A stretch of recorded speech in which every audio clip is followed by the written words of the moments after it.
Hey guys, tonight we're diving into something dark, a little absurd, and honestly just plain brutal. We're going to talk about what it would have been like to be a woman in the Middle Ages, and spoiler alert, you probably won't survive this. If you've ever romanticized castles, candlelight, and flowing gowns, tonight's story is your wake-up call. So, before you get comfortable, take a moment to like the video and subscribe, but only if you genuinely enjoy what I do here. In the comments, tell me what city you're in and what time is right now. I always love knowing who's nodding off where. Now, dim the lights, maybe turn on a fan for that soft background hum, and let's ease into tonight's journey together. You're born in a cold, damp stone room. The air smells like straw, animal waste, and mold. Your mother is already halfway through death's door after days of labor. No one's cheering, no balloons, no midwife with warm towels, just an exhausted woman, a filthy floor, and a prayer muttered under someone's breath. You're a girl, and that's bad news. The midwife doesn't even try to hide her disappointment. Girls don't inherit land. Girls cost money and dowries. Girls are vulnerable to everything from hunger to infection to getting snatched up by passing soldiers. Most girls like you don't make it past age 5. And if you do, you're not exactly celebrated. You're tolerated, trained, and possibly traded. As you lie there squirming in that rush mat cradle, the world has already decided your trajectory. You'll be married off young, probably before your voice even drops. You'll be expected to bleed monthly, give birth frequently, and remain obedient always. Even if you're clever, you won't have much opportunity to use it. No one wants a loud woman. No one wants a curious woman. They want you small, invisible, and useful. If you're lucky, your mother survives long enough to nurse you. If not, you're handed off to another woman who may or may not be healthy, clean, or interested in helping. Breastfeeding isn't just a bonding experience in your world, it's survival. There's no formula, no wet wipes, no sterilized bottles, just cracked nipples, exhaustion, and hope. Meanwhile, your father, if he's around, doesn't have much say in your day-to-day. You're not his heir, and he's more invested in the pigs or a son who might show up later. If you're born into a peasant family, you'll be expected to contribute almost immediately. Toddlers pick herbs, 4-year-olds fetch water, and by 6, you're probably watching younger siblings and shoving firewood into the hearth. Now, let's say you're not poor. Let's say you're born into a noble family. Congrats, your cradle is slightly less itchy, and maybe someone bathes you occasionally. But that doesn't mean your life is easier. In fact, it comes with its own kind of nightmare. Your existence is transactional, a currency with a pulse. From the moment you're born, your value is tied to which man you can be married off to for political or financial gain. You're a bargaining chip in a patriarchal chess game. By age 7, you're being groomed. Not the modern horror story kind, though sometimes that too, but groomed to be a wife or a nun. You learn to curtsy, embroider, pour wine with the grace of a swan and the silence of a ghost. You're taught that your voice should never be louder than a whisper, and reading is only acceptable if it involves religious texts. Anything more, and you're considered too smart, which is code for trouble. Here's a grim fact. In some parts of medieval Europe, female infanticide was disturbingly common. Families who couldn't afford more mouths to feed might accidentally smother a baby girl or leave her exposed to the cold. These weren't always malicious acts. They were desperate, driven by starvation, superstition, and a world that didn't see women as particularly necessary. You were born into a world shaped by a religious interpretation that said Eve messed up everything. Because of that mythic apple bite, you're cursed to suffer in childbirth, in silence, in obedience. Your entire existence a penance for a sin you didn't commit. Here's an odd detail. In some parts of medieval France, people believed that if a pregnant woman looked at something ugly, her baby would turn out hideous. So women were sometimes forbidden from looking at unsightly things, which is ironic given the general state of hygiene and dental care at the time. Historians don't entirely agree on how hopeless life was for women. There's debate about whether some women, especially in certain regions or time periods, had more autonomy than we assume. Some records show women involved in business, running estates, or working as scribes and healers. But whether those were exceptions or common practice is still up for debate. For now, your baby eyes blink up at the cracked rafters overhead, and the future looms like a storm cloud. You have no idea what's ahead, how fast childhood will end, how soon you'll be told to hush and kneel, how often you'll ache or bleed or be blamed for things you didn't do. Welcome to the Middle Ages. You're 5 now, and nobody calls you a baby anymore. There's no such thing as early childhood here, just smaller chores. You're still small, still squishy in places, but you've been taught to keep your hands busy and your mouth shut. Your mother, if she's still alive, has drilled it into you. When you're seen, be sweet. When you're not seen, be silent. That's how girls survive. You don't have toys. You don't even know what a toy is. You've got rocks, sticks, maybe a rag doll stuffed with straw if your family has time for sentiment. Mostly, you've got work. You gather kindling, feed chickens or goats if your family has any, fetch water in a sloshing wooden bucket half your size, and try not to fall in the mud. Your hands are already calloused. Your fingernails never clean since the day you were born. Your teeth hurt sometimes, and your stomach always feels half full, but that's just how it is. Food is simple and repetitive. Coarse bread, watery stew, maybe a turnip or two. You've heard of honey once from an older child who claims to have tasted it. Sounds like magic. Then one day, without warning, your body changes. You notice it when you stand up too fast and the world tilts. Your chest is tender, your belly aches off and on. Your mother, once distant and overworked, starts watching you more closely, checking the straw where you sleep, murmuring prayers when she thinks you're not listening. You've started to become what they call a woman, and that's not something to celebrate, because girlhood doesn't slowly melt into adulthood. It drops off a cliff. One minute you're chasing chickens barefoot. The next you're told to cover your hair and stop climbing trees. You're warned against talking to boys, then reminded your only job is to marry one. Be pure, modest, humble, and also charming, but not too charming, or they'll think you're inviting sin. Your village is small, and gossip swirls like chimney smoke. People start whispering about your body. A neighbor's son stares too long, and suddenly you're the problem. Someone accuses you of being too grown for your age, even though you didn't schedule your first period. Boys become men become landowners, but girls like you become something else. Valuable, vulnerable, and expendable all at once. If you're noble, puberty hits harder. You're bathed more regularly, but only because your cleanliness reflects on your family's reputation. You're scolded if you eat too much, watch constantly. Your father's steward notes your height, your skin, your health, not because he cares, but because it factors into your marriage potential. You're no longer a person. You're a package, a future alliance, a walking dowry. Speaking of dowries, in medieval Europe, they weren't just polite gifts. They were the bribe your family paid to make you someone else's problem. Your parents might sell land, livestock, or indenture a sibling to afford yours. If they couldn't, you might be sent to a convent or married to someone twice your age with no social standing, but a willingness to accept a bargain bride. No one explains what's happening inside your body. There's no school, no pamphlet, no quiet mother-daughter talk with warm cocoa, just superstition and fear. You hear that bleeding every month is punishment for Eve's sin, that if your blood touches a crop, it'll die, or that touching a cow while menstruating will sour its milk. Even if part of you knows it's ridiculous, it's hard not to internalize when everyone nods in solemn agreement. Here's a weird detail. In parts of Germany and England, people believed menstruating women could dull knives just by looking at them. You imagine staring angrily at the hay-cutting knife to test it, but you're smart enough not to say that out loud. Education is rare. If your family is wealthy or religious, you might learn to read, but only enough for the Bible. Latin is off limits, math unnecessary.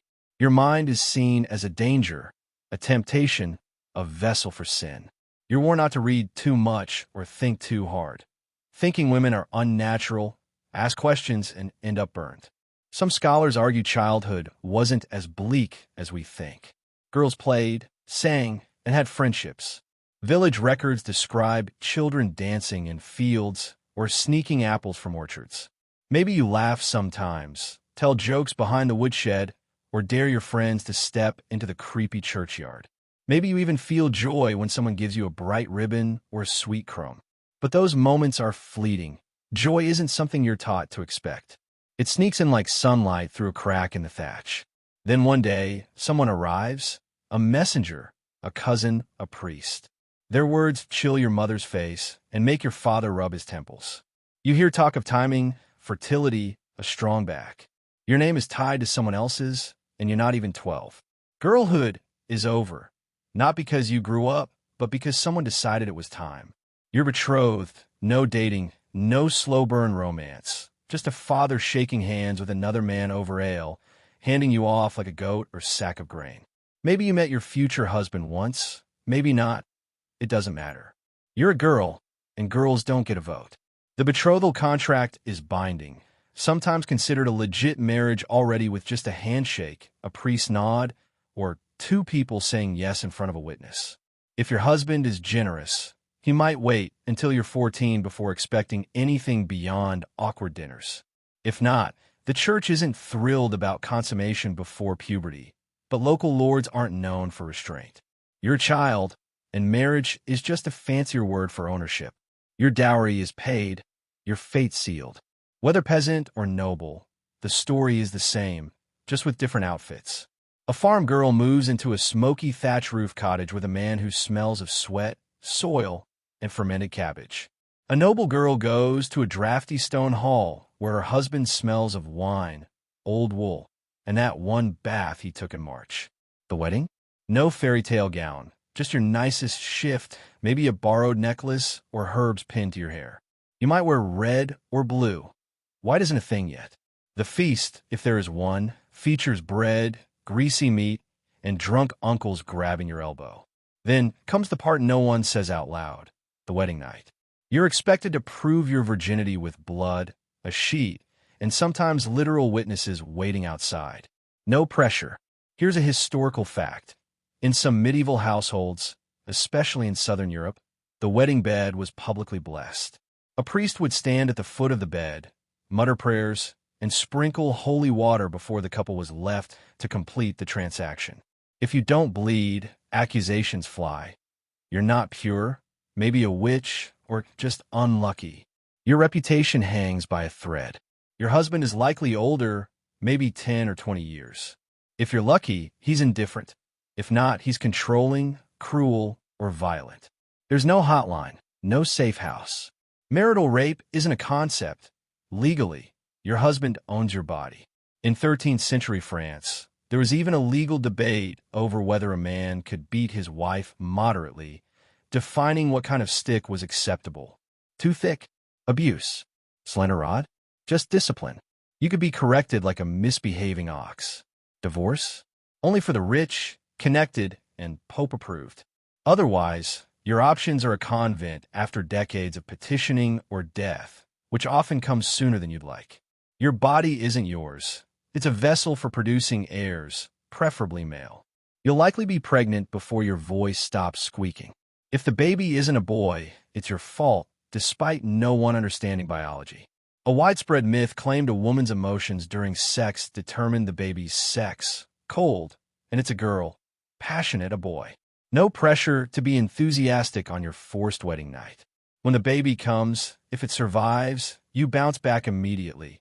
No rest, no painkillers, just a midwife who smells of mead and garlic, if you're lucky. Some scholars argue medieval marriage wasn't always horrific. Letters show tenderness between some husbands and wives, and some marriages were partnerships. But it's hard to untangle those exceptions from the norm of a system where love was irrelevant and obedience mandatory. If you die in childbirth, extremely common, you're buried quickly, no ceremony, while your husband looks for wife number 2. Your tombstone might say faithful wife or good mother, but unless you're wealthy, it won't say your name. You're a wife, a child, a womb, in a borrowed dress. You know how to curtsy, hold your tongue, keep your eyes lowered. Nothing about this feels right, but you don't have the words to say it. There's no space for what if, just what is. That's marriage in the Middle Ages. A lifetime contract signed in silence, sanctioned by a god who seems to side with men. Now you're married, technically, legally, spiritually, and no one cares that you're still figuring out how to braid your hair. You belong to a man, probably one with bad knees, a short temper, and a preference for hot meals and quiet wives. It's not a new beginning. It's a sentence with no parole. Romantic love is suspicious, a distraction from duty. Real marriage is about land, legacy, and alliances. You're expected to be cheerful or at least quiet about your misery. At home, you serve. You manage servants, cook, clean, churn, sew, teach the children, tend the fire, patch the roof, brew ale, spin wool, mend clothes, and get blamed when things go wrong. You're the unpaid CEO of domestic affairs with no salary, weekends, or rest. If you're a peasant wife, work starts at dawn and ends under the stars. You labor in the fields, planting barley, hoeing turnips, shoveling dung. Then come inside to make bread, sweep ashes, and bathe the baby in cold, iron-smelling water.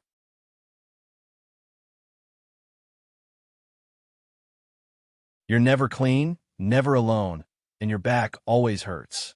Sex isn't up to you. Consent doesn't exist. You're your husband's property. If you're bruised, too bad. If you cry, who's listening? Medieval church doctrine taught that sex, even in marriage, was shameful unless purely for procreation. Enjoying it was a sin. You're expected to be sexually available, but not sexual. Passionate. You're a slut. Cold. You're frigid and disobedient. There's no winning, just different ways to lose. Every missed period brings dread, not excitement, but the knowledge of another pregnancy, another round of nausea, swelling, headaches, back pain, and terrifying uncertainty. You could die, the baby could die, or both. Yet it happens year after year because that's what your body is for. Here's a weird fact. In some parts of medieval Europe, people believed tying a frog to your thigh would help with fertility, and they sometimes buried it under your bed to trap baby spirits. Medicine and magic were practically the same thing. Historians disagree on how miserable married life was for women. Some argue women had more control within the home than we think, with influence, respect, or affection from husbands. Others call that fantasy, propped up by rare examples of noble or merchant wives who lucked into decent marriages. For most, the reality was endless work, no autonomy, and the constant threat of death by childbirth, disease, or someone else's rage. Your husband has a bad day. Maybe a deal fell through. Maybe he was mocked at the tavern. You come in at the wrong moment, holding the wrong thing, speaking too loud or too soft. His fist meets your face. No one stops him. You are his property, and discipline is his right. The bruises fade, but the silence lasts forever. No one praises your strength. If you were born a boy, or later, or in a world that didn't grind you down from the moment you arrived, things might be different. But the baby cries again, the soup boils over, and your husband yells your name like a command. Daydreams can't help you. Not here, not now. Virginity is taught as your greatest asset, a sacred, mysterious thing that defines your value. Before marriage, it's everything. After, it's irrelevant, except when men use it to compare you to others. You're either a treasure or trash, judged by whether your body performed its bloody trick on demand. It starts early. People talk about your purity before you understand it, warning you not to talk to boys, dance, or laugh too loudly, lest someone think you're impure. Your body isn't yours. It's a display case, wrapped, covered, untouched, for men's perception, not your comfort. No one agrees on what virginity is. Some say it's physical, tied to an intact hymen. Others call it spiritual, an aura of obedience and modesty. Some believe it can be lost by wrong thoughts or lingering glances. It's a moving target, always ready to trip you up. You could be married off as a child, forced into sex, and still blamed for not being pure enough. The wedding night blood test isn't optional. For many families, that sheet is your proof of worth. Too clean, and you're in trouble. Too bloody, and they whisper about curses. You're always on trial. Heaven forbid you have a medical condition, like not bleeding during first intercourse. You might be sent back to your parents or worse. In some regions of medieval Spain and France, families gathered outside the bridal chamber, cheering or jeering based on the stained bedsheet waved like a grotesque flag of honor. In noble households, a servant might confirm consummation. If the husband wasn't satisfied, he could declare the marriage invalid over a fluid. This obsession with virginity wasn't just superstition, it was legal. In some parts of Europe, laws protected men from marrying non-virgins, even if the men weren't chaste. In Italy, city-states held trials over broken betrothals based on alleged virginity, using hearsay, body shaming, or gossip as evidence, with science nowhere in sight. Here's a quirky fact. Some medieval physicians believed the uterus had teeth, literal teeth, that could bite during intercourse, devour sperm, or attack wandering hands. They thought this explained women who were unwilling to be touched.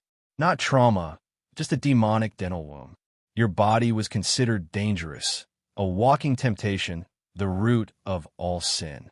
Monks wrote sermons about women's perilous beauty, claiming your face could lead a man to hell faster than a battlefield or mead.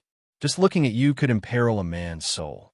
Women were seen as more lustful than men, naturally driven by carnal desire and thus more sinful. Your untouched body was a loaded weapon. If a man fell to temptation, it was your fault. If a priest had impure thoughts, you walked by too provocatively. If someone committed a crime of passion, you bewitched them, even if you were the victim. Sexual assault was normalized, not just common. If a man attacked a woman, the law considered whether she screamed loud enough, fought hard enough, had witnesses, or was a virgin. Virgin victims were taken slightly more seriously. Non-virgins likely wanted or deserved it. The default assumption was your guilt. If the attacker was your husband, it wasn't a crime. Marriage erased your right to refuse. Saying no wasn't just disobedience. It was illegal. Some women resisted quietly, writing letters, poems, or prayers that raged against injustice. Some told stories of defiant love or recorded experiences in secret, but most went unheard, their voices filtered through male scribes. Scholars debate whether this virginity obsession was as intense for all classes. Peasant girls might have been judged more on their ability to carry water or bake bread than on their sheets, but they weren't free, just judged differently. Even if you did everything right, stayed pure, married properly, bore children, you were disposable. Virginity was a ticket to respectability, not protection. If your husband died, fell into debt, or wanted someone younger, your history didn't save you. You were just another woman in the crowd, another body in the church, another story no one remembered. Virginity was a social cage wrapped in ribbons and incense, a performance with no script, no training, and no control over the final scene. You're a few years in a marriage, feeling older than your years. Your hips ache, your feet crack, your hands rough despite the herbs you rub in at night. You've had one, maybe two babies, probably more if your body cooperated, and each birth brought you closer to death. People smile when you're pregnant, pray for a boy, bless your womb like it's an altar. You just try to survive. Pregnancy isn't glowing or radiant. It's terrifying. Your belly grows like a countdown clock, and everyone has opinions. Old women guess the baby's sex by your stomach's shape. Your mother-in-law tells you to avoid eels and look at beautiful things so the baby isn't cursed. You obey, partly from ignorance, mostly from fear. You've seen too many women vanish after childbirth. One day waddling, the next whispered about in church. There's no doctor, no epidural, no sterile environment. When labor starts, you hope the midwife arrives. She's not licensed, just a local woman who's seen many births, carrying cloth, herbs, maybe wine. She can cut the cord with a sharpened reed or tell if the baby's in the wrong position. But if things go bad, bleeding won't stop, baby doesn't cry. She can only pray. In medieval England, women in labor often confess their sins aloud during childbirth, preparing for death. The line between birth and death was so thin, it was a spiritual emergency. Priests sometimes stood outside, ready to perform last rites through the door. If you survive, there's no rest. Maybe a day before you're scrubbing laundry or checking the root cellar. Your baby sleeps near the hearth. You nurse between chores, kneading bread with one hand. If the baby cries too much, people whisper about spirits or the evil eye. If it's silent, you hold your breath, silence can be worse. Most children don't survive.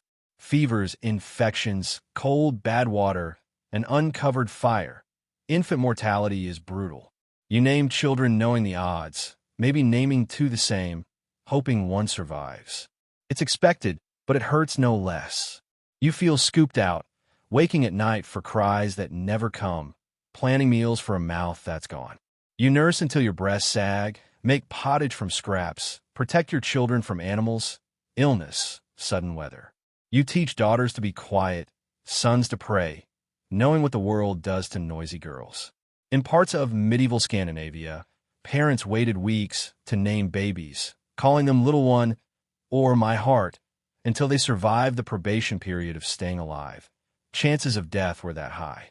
The church says childbirth is your punishment for Eve's sin. That pain is necessary, suffering holy.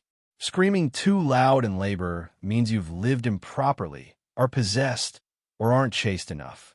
Breastfeeding shouldn't be enjoyed. That's vanity. Pride in surviving birth is arrogance. Motherhood is framed as humble, invisible service.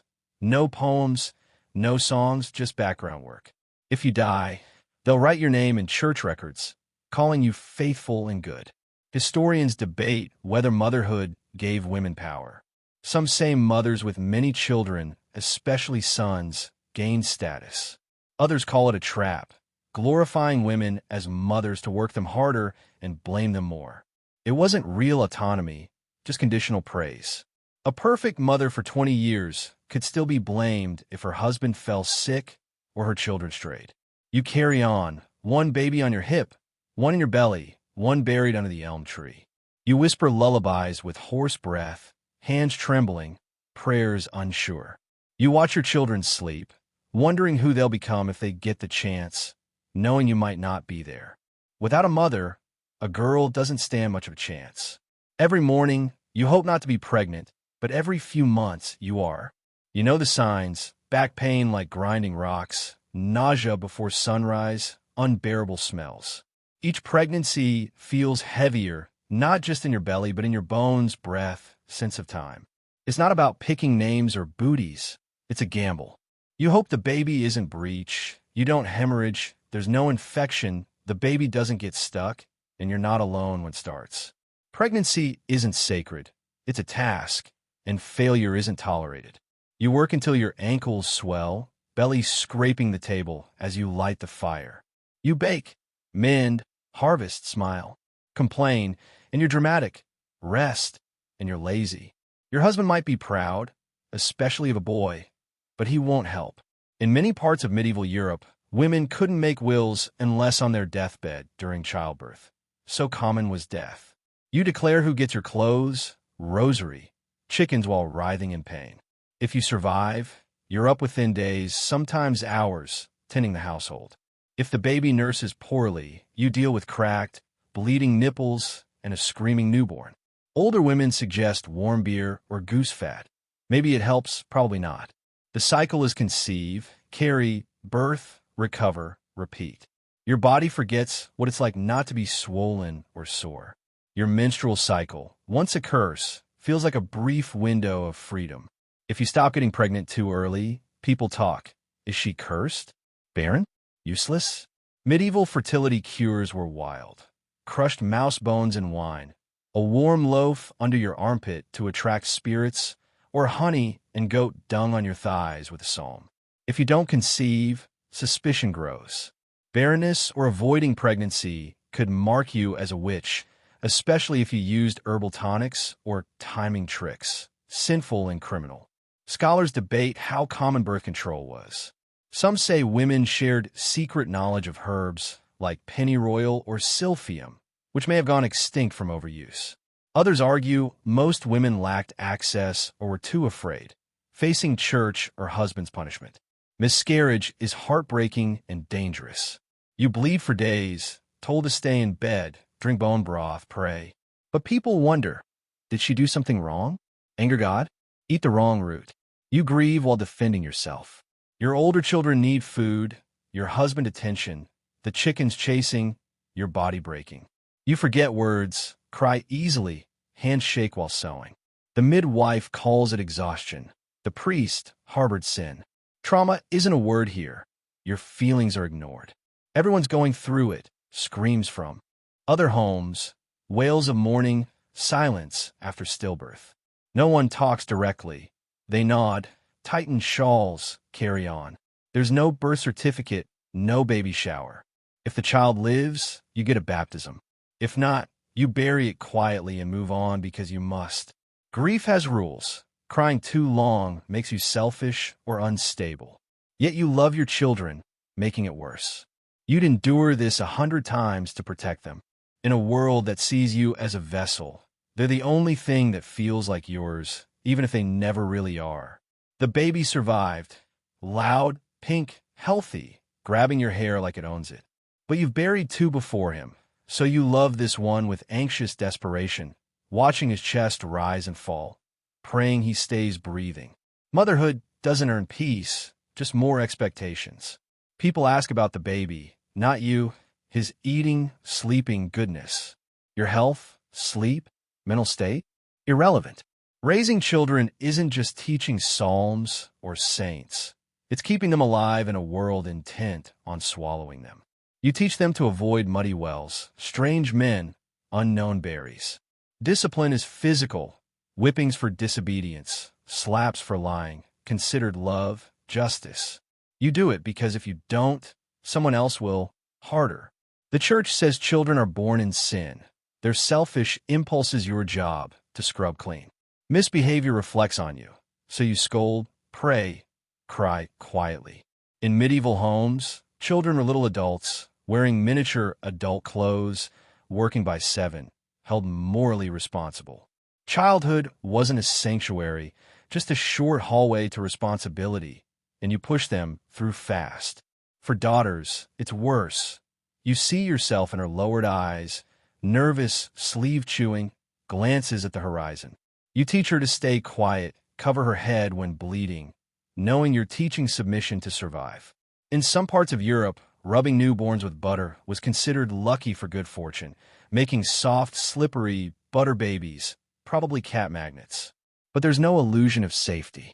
Disease, plague, dysentery, smallpox, worms is constant. No vaccines, no real medicine, just teas, poultices, prayers. When fever spikes, you wait, sometimes days. If the child dies, you mourn silently, washing the body, sewing the shroud, saying prayers, carrying on. The chickens need feeding, the younger ones bathing. Scholars debate if women were emotionally distant due to high infant mortality. Some say they couldn't afford attachment. Others call it nonsense. Grief was real, but efficient, woven into stirring stew or sweeping ashes. Your marriage isn't thriving. Your husband sees you as a function, not a partner. You run the household, raise kids, tend the sick. You share a bed, but rarely words. When he wants you, he takes you. When he doesn't, he drinks. You dream of slipping into the woods like a storybook woman, living free in a cave. But a woman alone is a danger, a mother alone an abomination. You bury babies, feed survivors, try not to think about the future. It looks like the past. In quiet moments, fire low, children asleep, you wonder, what if it could be different? What if your daughter didn't have to do this? You don't say it aloud, but thinking it is your only rebellion. You wake tired, feet hitting the dirt floor before the rooster. Your first thought is surviving the day without crying publicly. You scrape hearth ashes with hands that don't feel burns, sweep with a shedding broom, knead dough until your wrists ache, haul water like your spines would. No one thanks you, no one notices. But if something's undone, everyone complains. Peasant or noble, being a woman means constant, unpaid work, handling chores, crises, suffering with saintly poise and hired hand efficiency. You're not hired, you're owned. Your workday isn't hours, but muscle memory. Wash, sweep, feed, so mend, repeat. Your body knows when awake, bow, stop talking. No one tracks your work. It's not work, just natural duties, not deserving compensation. Under medieval feudal law, most women couldn't own land. Some widows or unmarried women managed estates temporarily, but only until a male heir was found. You plow, plant, harvest, yet own nothing. Noble women don't haul buckets, but manage vast households, oversee servants, handle bookkeeping, arrange child marriages. If their husband's away, they run estates but can't own them. If he dies, the property goes to his brother, son, cousin, anyone but you. Widows might inherit a business like weaving or brewing, but only feminine work. A woman in a man's trade, like cobbling, raises eyebrows. Unnatural, threatening, especially if you're good. In medieval Germany, beer brewing was women's work. Alewives were respected until too successful, then accused of watering down brew, cheating, or witchcraft. Demanding payment, like a noble woman doing estate accounting or a townswoman wanting equal bakery wages, get scoffs. Your husband provides, so why need money? There's no pension, no retirement. You work until your body gives out, then might mend clothes or watch children. If old and childless, you're a burden. If widowed, you might beg at the church door. Men are remembered as elders. You're someone's mother, wife, helper, if remembered at all. The system, medieval life, would collapse without women's baking, farming, nursing, managing, stitching. Yet there's no statue, no manuscript name. You work raw, hold your family through hunger, death, war, and get beloved wife on a headstone, if you're lucky. Scholars argue over women's rights in labor. Some point to female scribes or innkeepers. Others say these were rare in a system keeping women silent and subservient. Even if you worked openly, you faced gossip, jealousy, religious scrutiny. Too industrious? Proud. Too idle? Lazy. It's a trap. You carry the basket, bake the bread, hold the system up with calloused hands, head down, following the same path. When you're a woman in the Middle Ages, survival isn't just about food or shelter. It's about playing a role, so while they forget it was forced on you. You're bleeding again, not from childbirth, but your monthly curse, a reminder that you're still a woman, a sinner, a mess of flesh and shame. There's no calendar to track it, no heating pad, no corner store with chocolate or ibuprofen. The cramps, mood swings, swelling, feel like a storm in your bones, as if the moon itself cursed you. There's no polite word for it, just euphemisms. The time of the flowers, the woman's curse, unclean days. You don't talk about it openly, except in whispers with other women when the pain's too sharp or the flow too heavy, and even then, you speak quietly. People believe your blood poisons crops, sours wine, drives dogs mad. You're expected to keep it hidden. No leaks, no stains, no signs, with only folded cloth or moss if you're desperate. You walk carefully, sit cautiously, always fearing someone will notice. If they do, you get disgust, not sympathy. Medieval medical texts claimed menstruation purged excess humors, bad blood, because women's bodies were colder and wetter. They believed your uterus could wander, causing headaches, fainting, or odd behavior, a diagnosis called the wandering womb. If you cried, argued, or got angry, it was your womb or imbalanced humors, proof of your inferiority. During your period, you're religiously unclean. Some churches bar you from communion. Others ban you from entering. You, the life giver, are spiritually toxic for days each month. At home, there's no break. You bleed while baking, carrying wood, grinding grain, nursing, mourning, dragging your aching body through fields at dawn. Pain is no excuse, it's background noise. You keep moving because stopping isn't an option. Even among women, there's silence. Shame runs deep, rooted in religious fear, bad medicine, cultural disgust. In parts of medieval France and Italy, people believed a menstruating woman's gaze could wither crops or kill bees. Accused of such sabotage, you might face public shaming or cleansing rituals, all for having a functional uterus. You're praised for fertility, but shamed for the mechanism that enables it. Your bleeding is sacred yet disgusting, vital yet cursed. Your body becomes an enemy, leaking sin. Scholars debate how universal these taboos were. Some say rural women shared herbal remedies and laughed off the worst, while others argue fear and stigma permeated every layer of society. Even if you knew bleeding was normal, you hid it from men who didn't. If your cycle goes wrong, too much blood, too little, or sudden stops, you're suspected of dying, barrenness, or demonic influence. No doctor takes you seriously, just bearded men with dusty books treating your body like a haunted barn. You rely on gossip, folklore, and older women who offer herbs, advice, and rare acknowledgement. Over a cauldron or in a dark kitchen corner, you share stories of cramping, flooding, or fainting while chasing a goose uphill. You laugh, and for a moment, it's not so bad. But when the bleeding ends, you're back to cooking, praying, and dodging accusations, your pain barely acknowledged. You're ill again, not with pregnancy's exhaustion or labor's ache, but something sharper, stomach twisting, waves of cold and heat, a metallic taste in your throat. You don't stop working or mention it aloud. Sickness is expected, part of the medieval atmosphere. But for women, it's a moral failing. Maybe you didn't pray enough, ate something forbidden, or stayed out in the moonlight too long. Illness and punishment blur. Medieval medicine mixes herbs, superstition, and misunderstanding. The four humors, blood, phlegm, yellow bile, black bile, must balance. If you're sick, it's an imbalance, treated with bloodletting, mustard plasters, or blessed amulets. Women, considered colder and moister, are deemed more prone to illness and hysteria, a diagnosis tied to your womb. Texts claimed it could move like an angry animal, choking your throat or causing emotional fits. Treatments included herbal steam baths or burning herbs near your vagina to lure it back, as if it were a cranky cat. Your husband might call a physician, but their treatments, leeches, bat powder, wine with sage and snail shells, are useless. If they fail, a priest blames your soul for harboring sin, like envying someone's bread.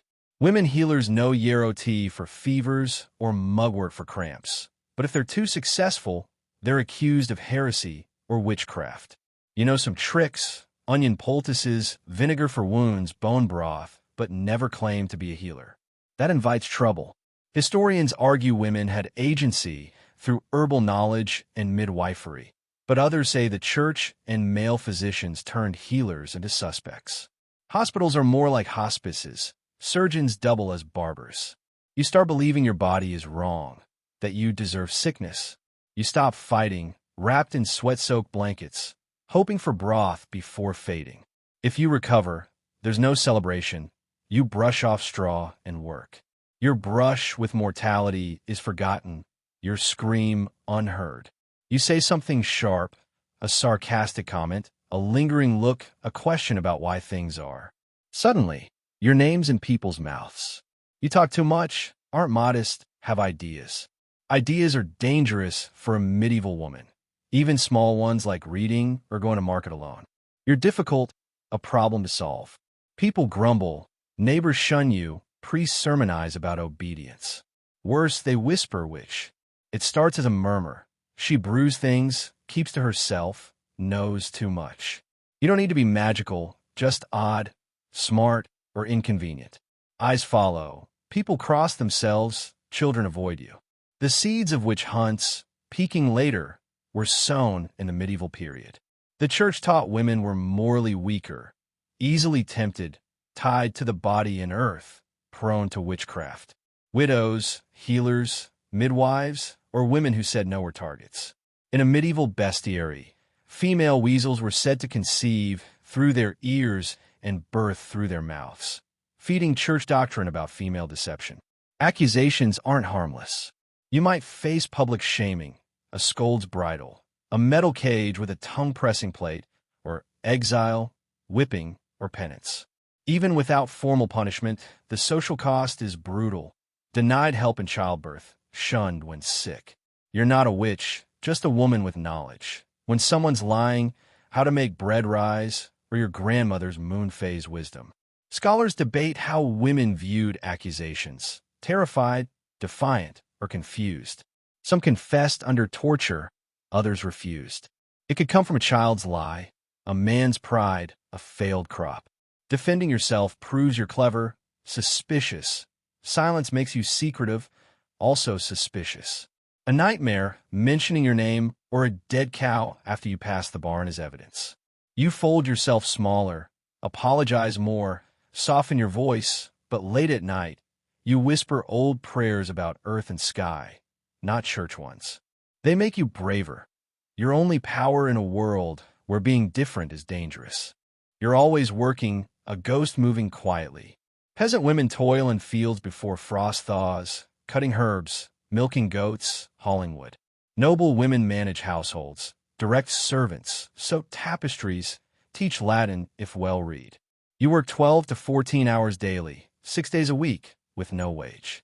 Your labor, economic, physical, emotional, isn't work, just duty.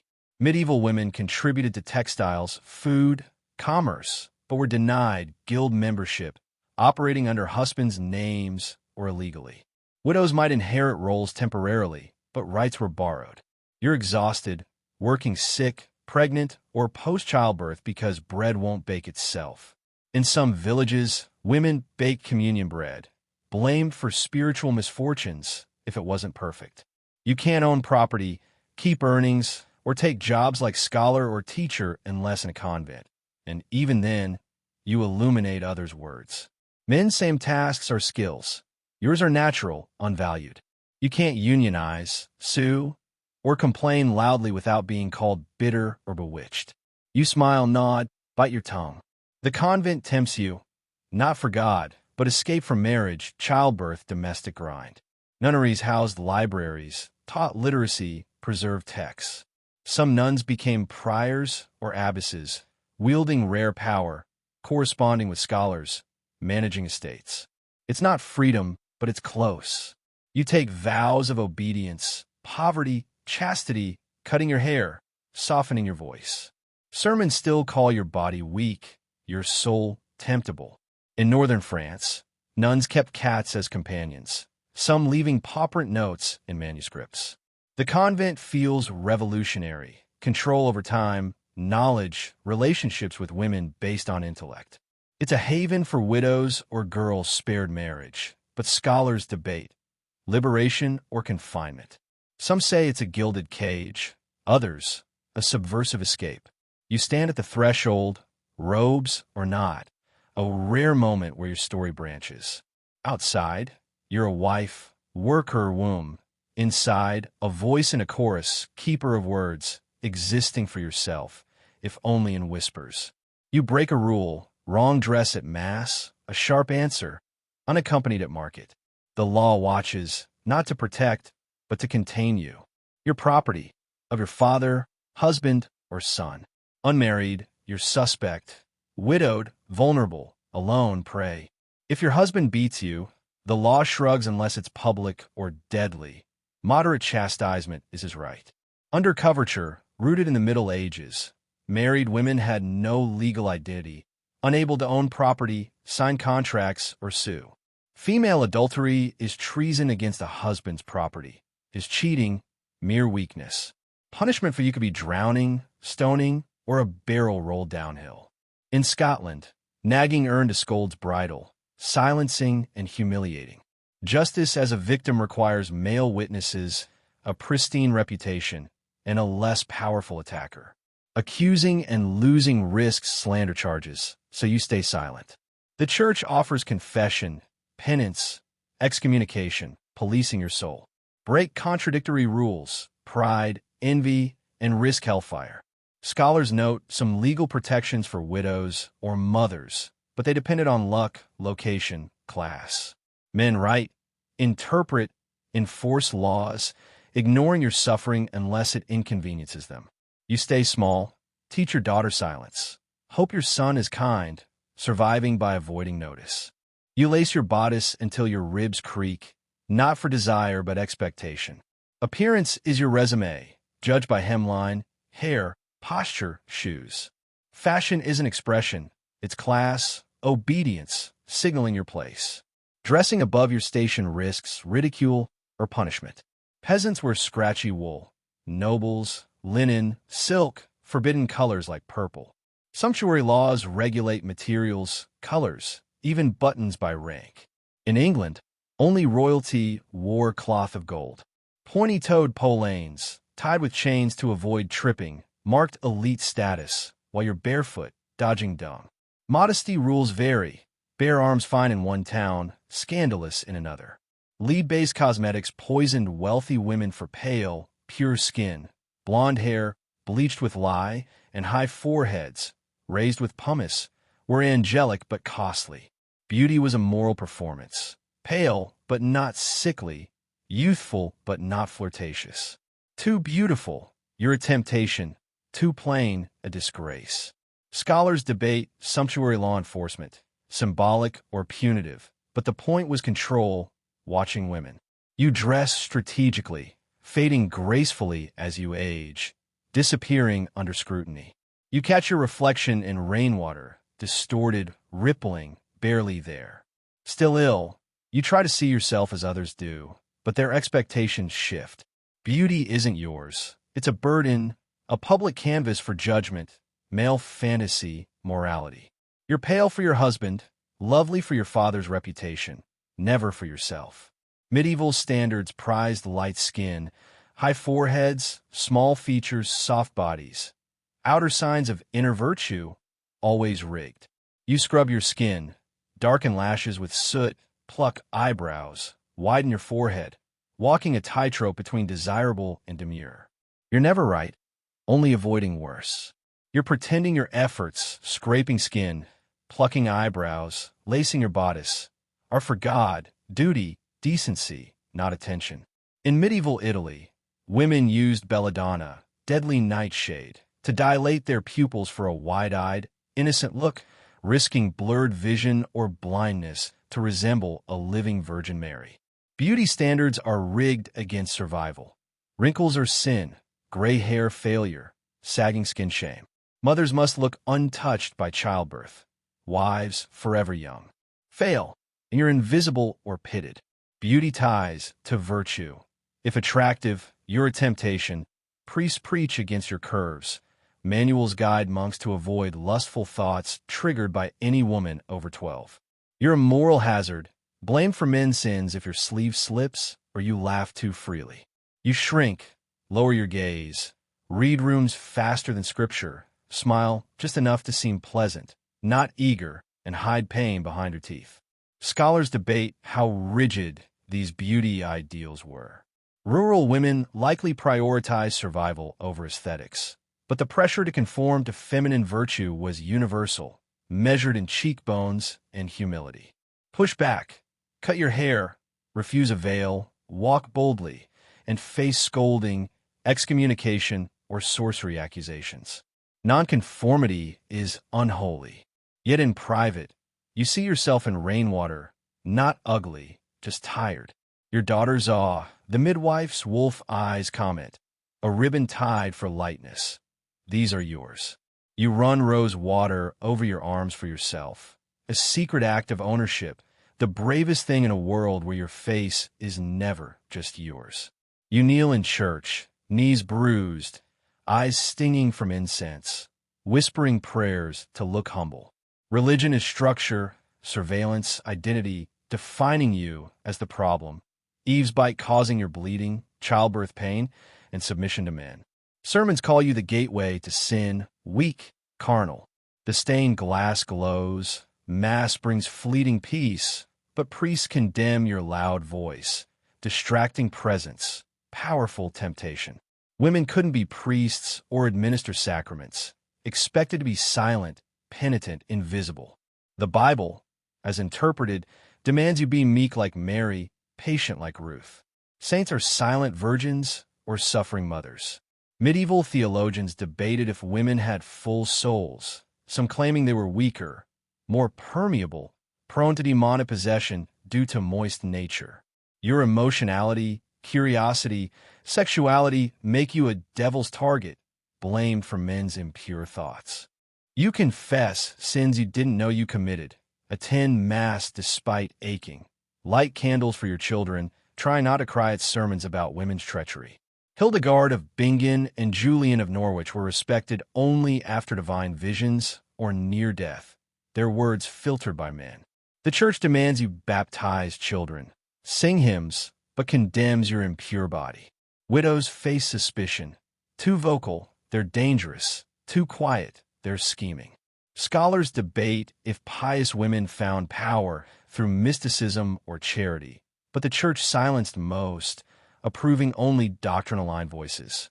You cling to chapel quiet, candle wax, silent pleas for mercy, not miracles, just permission to breathe. Faith or survival with a halo. You kneel tomorrow to avoid questions about your virtue.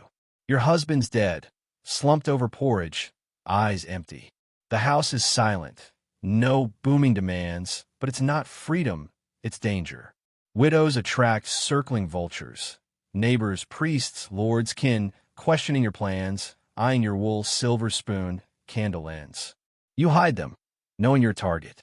Widows could legally own property or manage estates, but only temporarily, often expected to remarry quickly. Without a will, you might keep a third of the estate, but land often reverts to male kin. Rumors swirl. You poison him, didn't cry enough, let your hair down. Men eye you like merchandise. Women, like you've grown horns. In Eastern Europe, widows mourned for a year. No laughter, dancing, or socializing, or risked accusations of spiritual mischief. Widowhood makes you available, not safe. Friends might marry you to someone worse. If your husband was cruel, no one cares. Sons inherit, relegating you to housekeeper. Young sons mean male relatives control the estate. Daughters are targets, their virtue tied to yours. Slip, and you're both blamed. Some widows ran taverns or sued in court, but most walked a tightrope. Too independent, shunned, too vulnerable, devoured. Remarriage ends your brief independence. The convent offers escape, but trades one warden for another. You mourn, manage, plan, knowing one misstep makes you a loose thread. Widowhood isn't a beginning, just a trap painted black. You're a footnote in history. His wife, a servant, a local woman. No name or detail beyond a man's plotline. Your life, linens feel, doughs ache, babies cry, fades unrecorded. Most documents, written by men, list women in baptisms, marriages, deaths. Only the wealthy, scandalous, or holy are noted, and even then, scribes erase your thoughts. Nuns copying manuscripts, servants sweeping scriptoriums, mothers raising chroniclers. Your work is invisible. In monastic cookbooks, women's marginal notes on recipes hint at quiet rebellion. But history skips you for kings and wars. It mentions famine, not your starvation, battles, not your searches, plagues, not your nursing. In art, you're behind Mary, basket holding, eyes lowered, shaped by others' ideals, never power. Without you, society collapses. No grain ground, candles dipped, children raised, sick nursed, fires lit. Some say this erasure was deliberate, patriarchal suppression. Others structural, due to literacy and access. You're pieced together from court records, wills, letters, a Venetian lender, a York midwife, a Prague washerwoman winning a fight, but most of you is lost. You don't appear in storybooks, but you existed, whispering thoughts, biting back arguments, joking while darning socks. In rare moments, you imagine your work valued, a coin pressed into your palm with thank you. That fantasy outweighs any sack of grain, a quiet claim to yourself in a world that never asked who you were. You trace your name in hearth soot, carve initials into a wooden spoon, hide symbols in dress hems, tiny acts of defiance, not to rewrite history, but to haunt it. You know you deserve to be seen, not just as mother, wife, witch, or widow, but as a person who endured a grinding, plague-ridden century with uncelebrated strength. You existed. Even if your grave is unmarked, your story's fading with your daughter's ears. We tell your story now, pulling it from the margins, because you mattered. Your name should have been spoken while you lived. You squint at a page, the candle low, knowing reading is suspicious, dangerous for a woman. Education is a luxury barred by class, gender, language. If poor, your world is oral, songs, proverbs, shouted instructions. Merchants' daughters might learn accounts, noble girls, Latin prayers. But real literacy is rare, radical. Female literacy rates were low, limited to religious texts in Latin, which most women couldn't fluently understand. Writing was even rarer, seen as generating knowledge, too much power. Yet you sneak peeks at your brother's lessons, beg priests for letters, trace words in dirt. Books, chained in monasteries or hoarded by noblemen, are theology, sermons, or male epics, with women as silent or tragic figures. But you find marginal notes, a mother's grief, a herbal recipe, echoes of women's voices. Some books had girdle bindings, fabric tails tied under gowns, hiding prayer books or secret journals, a second soul. In convents, nuns copied manuscripts, illuminating letters, but wrote men's words, sneaking thoughts into margins. Scholars debate female literacy's extent. Household prayer books suggest some access, but was it exceptional or widespread? Writing meant permanence, terrifying to a world that wanted you invisible. You write anyway, in candlelit margins, knowing the risks, vanity, rebellion, but your words, like seeds, might last, read centuries later, making you known. Your body was never yours, claimed by father, priest, husband, midwife, lord. It's judged, managed, accused of causing lust, sin, storms, wars. During the Black Death, women, especially healers, were blamed for poisoning wells or carrying disease, their body scapegoats. You silence your pain, bleeding, miscarriage, illness, lest it's deemed sinful. The four humors label women cold, wet, emotional, fragile. Ailments are your fault. Melancholy from black bile, nagging from yellow bile. The wandering womb theory persists, blaming fainting or anger on a roving uterus, treated with smoke, prayers, or marriage. Serious illness invites demonic accusations or divine punishment for pride. You minimize, soften, make your body less threatening, but it's always too much or not enough. You know your body, sage for fevers, honey for coughs, surviving pregnancies, but this power stays unwritten past to daughters in kitchens, fields, glances. Scholars debate if women embraced suffering as redemptive or resisted through secret wisdom. You nod to a young woman. It's normal. You are lifting shame briefly. Your body isn't cursed, just misunderstood, a miracle carrying a hidden legacy.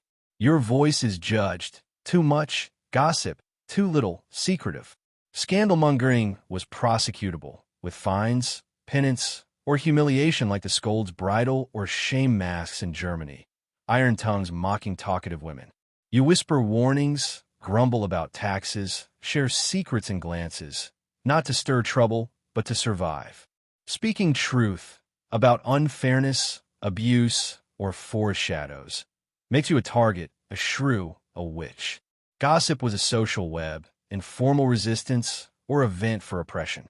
Men's gossip is politics, yours a moral threat. You mask honesty, speak in double meanings, but sometimes want to scream the truth. You teach daughters to listen, speak wisely, risk when it counts, hoping whispers crack stone. You shouldn't have survived childbirth, famine, fever, but you did, lighting fires, stirring porridge, whispering prayers. Your rebellion is quiet, questioning priests, taking back routes, sharing herbs. In later centuries, women carved space. Merchants, midwives, guilds, building empires of daily life. Women helped each other. Garlic bundles, coins slipped, children watched. Beguines in France and Italy lived independently, teaching, caring, until the church cracked down. Your competence, growing food, mending, delivering babies, is invisible, mistaken for ease.